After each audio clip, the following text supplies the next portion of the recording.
Welcome to Founders Future, a podcast powered by Closers.io, where we dive into the journeys of innovative entrepreneurs and explore the road ahead of them and their companies. I'm your host, Olivia Salmons, and in each episode, we'll uncover the stories behind successful startups, the challenges faced along the way, and the strategies driving their future growth.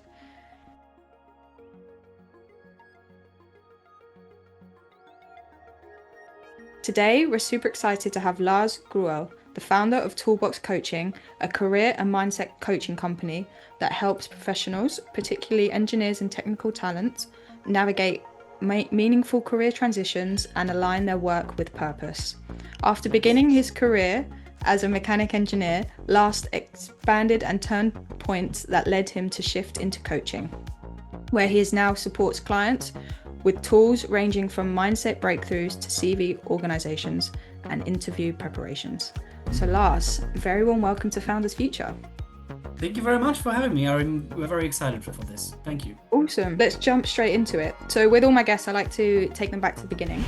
Yes. So what was your life before Toolbox Coaching, and what specific problem had you inspired you to start Toolbox Coaching? So essentially, I did all from a very young age, I was focused on going in the direction of engineering. So after my school an apprenticeship as an industrial mechanic. Then I got always then encouraged because Lars, you're good at math and physics. You should do engineering. So okay, engineering it is. My bachelor in engineering, did my master's as well. I had a couple of stints abroad, and then thought, okay, this is it. Now I'm like a master's and I do my engineering degree. I did my engineering degree, and now I can go out in the world and change the world for the better, create machines, technologies that change the planet. And this was not the thing that I faced. So the first job I started was at BMW. Okay. Great place, or like the minis, so that's in Oxford. And there it was a good company, and I felt, okay, this is it. And I feel I can work on this car and make big changes. But then surely after a short while, I already realized, hey, you are just more or less a tiny cog in the big gearbox of this company, and you are just working. You just have to function. So not much impact, and had to do the tiniest of changes. Well, I was always working in production environments, and like all kinds of changes I had to implement and communicate with different suppliers. And I won't go into the detail there. But then after a short while, I already realized this is not it. So then next stop was Siemens. Great. Getting into a more of a continuous improvement role. Great. Like I had a really good feeling and thought, okay, this is more down my alley. Yeah, this continuous improvement, lean management, and this kind of stuff. But then also surely realized that there is also so much limitation to it, and a lot of internal, how do I say it? Internal tensions between different departments where I was in between. And I was more Yeah. or less the customer service for the production line, which wasn't the best place to be. So surely after a while and like doing like lots and lots of hours, even though I did something that I really like maybe way too late realized that I don't enjoy that, then I got to a point where I said, okay, this is it. Like I need to move on. Then I thought, okay, like one last try, because obviously your engineering degree shouldn't be for nothing. So that I did another stint as a production engineer, and then I thought, okay, this is it. Startup, interesting, and I can have a lot of impact. And I did a lot of changes.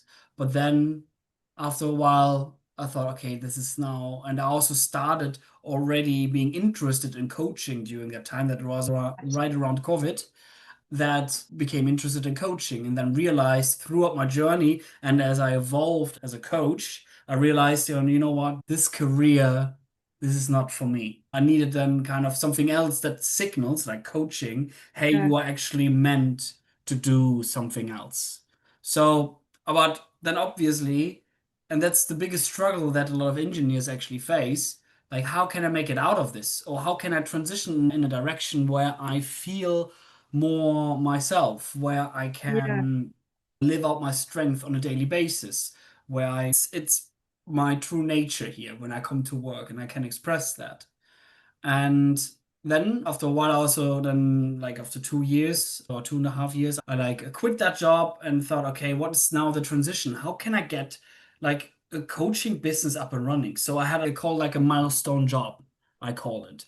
So I Okay. was there at this milestone job. It was a good company, really enjoyed the time there. And there was essentially a business transformation coach. So essentially, what they're doing apprenticeships in London, and it's all online, and it was focused on business analysis. And so I thought like I could can bring my expertise as a coach and my expertise as an engineer into this. So bringing the two worlds together. That's why it's a milestone job because if you have a Venn diagram, it overlaps Yeah. quite a lot in terms of skill sets. So then I was there. There's lots of workshops, lots of coaching, and I was able to do the things I wanted. And then that also then came to an end. And then with my transition into full-time self-employed as a coach. So yeah, that got me essentially here. Now I've been 2 years in Spain, Love it. self-employed, love what I'm doing, and yeah, working with people who also want to make meaningful changes in their lives. And Yeah. yeah, that's a bit like the short but actually quite long story here. Yeah, short but long story, but I feel all essential because it, as you say, you thought you knew what you wanted to do, you loved your engineering, you did your course, and then Mm. to be able to, as you say, come into a career-changing job that helps you merge the two things that you actually studied for, worked hard for, and have passion for together, that leads you to the life you're living now and to Toolbox. Yeah. Crazy stuff. So let's dive into what the business itself looks like today, so the listeners can get more context. Who would you say is your ideal customer? And then where and then from there, dive into the offer and what it's like to work with you and what services you provide. Okay, my ideal customer are like mostly engineers, but often also tech professionals seem to be like that seems Oh, to be the theme. But our focus is on engineers who want to make a shift in their lives, who want to move into a direction that where their skills and purpose are aligned. So what does that actually mean? So we want to figure out through like different modules in my coaching program that way what are the skills that you have, what are your biggest strengths that you have, what is actually your values that drive you on a daily basis and are the things, the subconscious driver how you make any decision in your life. Then we want to look also into how can you find a way to use those skills and transfer them into new roles. So what is the kind of your transferable skills in that sense? yeah, So we use then also all of that to assess also where are you actually career change ready if you want. So we yeah, want to assess that because sometimes life circumstances, some of them are out of our control. So do you really think at this point in life it's the right decision to make this change? Like sometimes, maybe you're going through a big loss in your family, maybe there is some financial constraints for whatever reason. So like lots and lots of different reasons. So we want to assess at the beginning if you're actually ready and then go through those bits. But then at some point, so what we then want to do in the first bit is essentially finding your career clarity. yeah, So what are your skills? What are your values? What transferable skills do you have? And how can we find also like a potential fit in the market for you? What would be a potential role that you could fit in, and what would your ideal job description actually look like? Because mm, if you don't know what you want, how do you know what to look after? So what do you want essentially? So then often in the next stage we also want to figure out like what's holding you back.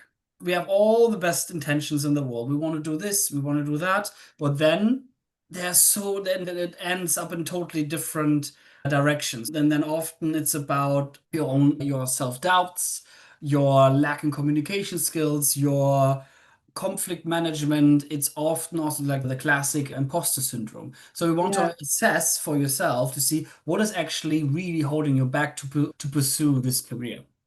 And that's then goes then more into the deep coaching side, figuring out like what is holding you back on a deeper level. And then we do this with all kinds of coaching techniques, all proven by neuroscience. And then in the next stage, okay, this is all good. Now we know where do we want to go. We removed all the blockers. Yeah, but how can we implement the practical bits? And so how do you get the job? Yeah. So because often is it's often in this world, in the world of LinkedIn technology, people showing their faces all over the place, that you want to stand out somehow. And that's then all the communication piece. How do you communicate your value to the world? And then I often use a lot of practical pieces in there, and that's then CV. So we want to look at your CV, like what does it do? Work with a team who are analyzing and extracting the best skills and phrasings to plant or to land the job for you that you actually want, and use the right language that is triggering for recruiters and companies. So with that in mind, is then also if a CV is getting sent out, recruiters and other companies looking for LinkedIn at the end of the Yeah. day. They're looking LinkedIn, they're looking, checking you out, they see what are you, what do you represent? Do you have actually like a well-maintained LinkedIn? Because in this day and age, LinkedIn is just your extension of your CV. And this is Yeah. where you can put in all the things that you can put in a mostly like two-page CV. So there's even more if and it makes you even more interesting, and people can essentially read up on you and what do you represent, what are you about. Yeah, and then the next step would be, okay, now you've got your CV, now you've got your LinkedIn all in place. They see you, you get invited, and then you fuck up the interview. Pardon my German, but that's the piece that's missing. Like, how are you able to confidently convey your value in an interview context? Are you prepared for all the questions that are coming? What do you do if there's a question that you were not prepared for? Like, what preparation do you have to do in order to be in a place that you feel most confident?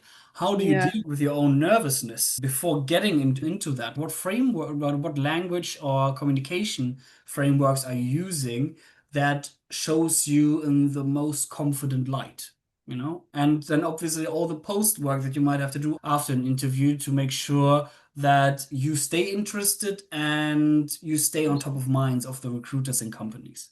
So like 100. there's like this whole journey that we then shift, and obviously we want to make sure that we also sustain this momentum. And often when clients come to me and then work with me in accountability groups to help them even further in the future roles when it comes then to like the daily struggles about, it's then often around communication and conflict management that we talk about. Yeah, that's the long story there. No, it was good. And I suppose one thing with when you are looking to change jobs, even the bigger one that you're focusing on is probably the changing career, and that is such a daunting thought. Like for me, Yeah. especially as you say, getting over that imposter syndrome, making sure that you're staying on top of the people that you're sending and that your CV is getting to the top, as you say, and then there's the whole process behind that of following up your personal branding on LinkedIn. Is all such big changes in the world that maybe a Yeah. lot of people overlook coming into this. So do you usually work with someone up until they get a job or until they get placed somewhere? Or is it just helping them get to that point? So the thing is, ideally, I want to help them through the whole process because Yeah, often, but that always depends because recruiters and companies take time to cool. recruit. Sometimes it can take just a couple of weeks, sometimes it can take months. So it always varies. So we want to make sure that the modules are also designed to help them support that. So there's an Love it. asynchronous style in there that supports them through the whole journey, ideally. Yeah. Amazing. And I want to make a shift and talk about maybe the back end of the business. So when it comes to client acquisitions, what are you currently doing in terms of like lead generation, marketing that is working well for you that so far? So I tested lots. Okay, in all honesty, I tested lots of stuff, and I feel I'm not sure. Like a lot of career coaches probably can feel the same. It's a hard battle. I can't really deny that, but you have to also find your way and also your own audience that resonates with you as a person, with your niche, and what you are trying to achieve. So, 100. so to answer your question, so it's a lot of essentially engaging with my audience, and that's done on LinkedIn, engaging with my audience, finding potential candidates, and put them in my pipeline to see who has the most likelihood for future career change. So I have like different methods how I can find those and engage and nurture them then over time, and then get to a stage where I get them. There's like also the service request function on LinkedIn that helps with that as well, to get what people who are actually interested and in the phase right now to make a career change. Then also, yeah, the classic is also appointment setters as well, who help and support me and help me to get those clients in. Nice. So different avenues, and like I'm still testing. Still always test new things, and I Yeah. guess that's also the tactic or the way forward. I encourage any coach who's starting out to don't stop testing. See everything that you like want to do as a test. You can still commit then later when it works well, but see Yep. it as a test and don't be afraid to put money on it. So that was is for me, that was especially when you get into the transition from being employee to a self-employed slash entrepreneur. Like that is the biggest decision, also the mindset that you are now putting money on the table to Yep. invest in your own growth, but also in your business's growth. 100%. Again, a big mindset shift to people. The change in the career is it's a very similar process to what we've been speaking about on the whole pod. So, with regards to the systems that you're trying, are you currently working with the appointment setters? Do you have a team of people that help with the sales process I as have a, well? I have a team. I have a team now, which Nice. yeah, which works quite well so far. Yeah. So knock on wood. Yeah. And with regards, are you using paid ads or is it mainly cold outreach on LinkedIn that was working well with regards? It's well, it's warm or lukewarm Nice. outreach, if I would say. I want to also don't want to make it too cold, but I want to. It's about nurturing them over time. I won't sell directly. I want to get to know them, because at the end of the day, I want to work people who also want to work with me, and not just put my service onto their minds. Because essentially, like I want to have a lasting working relationship, and having just really that making it very transactional, it's not the aim of me, and I want to have this long lasting sustaining client relationships. Yeah, definitely. And when you have core values within a company like that, they're very good to stick to because it just shows your integrity throughout. And as you say, you're not just helping people to earn money, you're helping people because you want to and because Mm. you know you can help them rather than just doing what you can to get Mm. by. So let's walk through the next 12 months. What have you got any goals, specific targets or milestones that you're looking to accomplish and working towards? Oh, yeah. So I don't want to say too much, but like Little bits. working. Yeah, okay, okay. So the thing this year, or let's say the next 12 months, is very much focused on an app I want to create, which is going alongside and essentially putting my brain and my intelligence into this app that people can have access to on a regular basis. And there's then like a lot of that stuff that I already talked about in there, a bit more automated, and also to help me to engage with my audience more effectively. So that's an ongoing thing. We are now just past the conceptual stage, and now it's we are getting in like to the, yeah, like essentially concept is there, but we need to get now into the feeding the system, yeah, putting the content in there. So Yeah. that's the situation. I think that's for this year. That is probably my biggest focus, and I like to have, just obviously you need to have very different focuses as an entrepreneur, but I like to set sometimes one, because it's all, otherwise it goes on all other directions. Because if I have then one project that I want to work on for now, focus and put full time Yeah. on onto it, then I can just put this out of the way, because that, yeah, that helps me there to stay focused. Yeah, I personally agree. You don't want to liquidize all of your energy on separate tasks when you can just really focus on the one. So, Yeah. so with regards to the app, are you hoping that is working as a community alongside the coaching? How are you looking to integrate the two? So the thing is, like for me, it's going alongside the whole coaching program. So I Nice. want them to have access to it and to let them, okay, here is the coaching program, and it's a self-taught kind of thing, most of it. So there's obviously it's subscription base, has different levels, and depending what kind of subscription you take, you can then have then access to accountability calls or one-on-one coaching calls with me, Awesome. and help you alongside the whole coaching journey. But it's most of it is like self-paced and gives out all the recommendations and the results that you're looking for in your own career change journey. And yeah, this usually it goes hand in hand with the career change. Amazing. And in terms of the coaching, have you got any specific plans on that side of things, or are you very happy to keep things where they are alongside that, or any goals that you've set yourself there? The thing is, I did a lot of one-on-one stuff. Yeah, and I love it. A lot one-on-one is the so far my favorite. But as you scale, you also need to find ways how you are able to scale. And for me, Yeah. and with my previous work, with my workshop experience, that I'm shifting now more into the workshop space. Also, just to leverage my time a bit more at the end of the day. So that's the shift. But I still want to like give the same value as much as I can also to that space. So I think the shift is going towards more workshop stuff.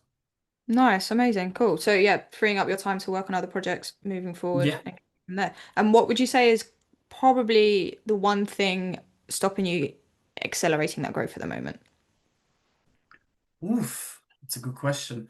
The one thing that's stopping me, that's a good question. I probably can think of a lot of things that might stopping me, but I feel like it's actually at the moment I don't feel anything is really stopping me, but if I could think I see. of a thing, it might be focus because I have also a private life and I also want to live in Spain. I want to enjoy it a bit.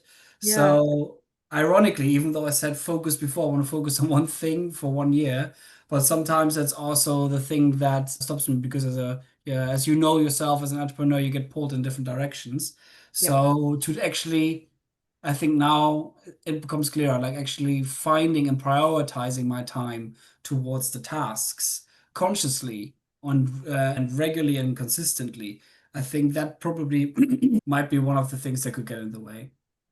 yeah. I can see that happening. And as you say, if you focus on one thing, but you're not focusing on everything, so you can put your full attention into the app and we can get Yeah. that soon ready for the people. Yeah. So just one final question before we wrap things up. To any listeners who are just at the start of their journey, what advice would you leave them with to help move forward? So, well, is this now towards my audience or towards my fellow coaches, if I may ask? Maybe a bit of both. Just anyone, any founders who are listening in at the start of their Ah, journey, okay. maybe to Okay. how you was 2 years ago. What advice would you leave? Oh, yeah. No, don't be afraid to do the things that you're uncomfortable. And I think my most biggest piece of advice that helped me was to get more comfortable or start to enjoy the uncomfortable things. And that is a conundrum in itself, which is difficult. Nobody likes to do uncomfortable things. But it's the thing that you can consciously decide and shift your mindset towards, I actually enjoy this thing that is uncomfortable. Something that comes down to lots of different things that you might not have done before. That could be posting on LinkedIn, that could be doing online workshops, that could be creating a website, creating your own LinkedIn profile, whatever it might be, all the things that you haven't done before. Like think it like it's an experience that Love, helps you to grow and start to shift your mindset towards actually this is something enjoyable. This is a privileged pain that I'm allowed to experience. So yes, love that. Great outlook on that one. And kind of tied in earlier to what you said with regards to, oh my God, it's completely gone out of my head. I've completely lost track of my sentence. Apologies. okay, No, it's gone. It's completely gone. no worries. No, it completely links back to what we was literally talking about 5 minutes ago with regards to it's gonna come. It's not coming. But that was a great piece of advice to leave everyone off with. We very, very much appreciate you being here. And where can people hit you up? Where can they reach out and work with you? So they can find me on toolboxcoaching.com. My name Lars Gerull on LinkedIn. Also, like you find me on Instagram on under that name, Lars Gerull. So yeah, feel free to reach out. Happy to have a conversation with you about where you are in your career. And then yeah, take it from there. Amazing. Amazing. And with that is a wrap on another inspiring episode of Founders Future. I want to thank Lars. Thank you so much for joining us and sharing your incredible insight and then journey with us today. And to our listeners, if you enjoyed this episode, please don't forget to subscribe to Founders Future via wherever you listen to your favorite podcasts. And if you are a business owner, specifically a coach, consultant, or agency owner, and you're really looking to scale your business and you want to enhance your sales and marketing efforts, Visit closers.io to hop on a call with one of our team and discover how we were able to go from 0 to 30 million in less than 3 years. And until then, keep climbing, and we will see you on the next one.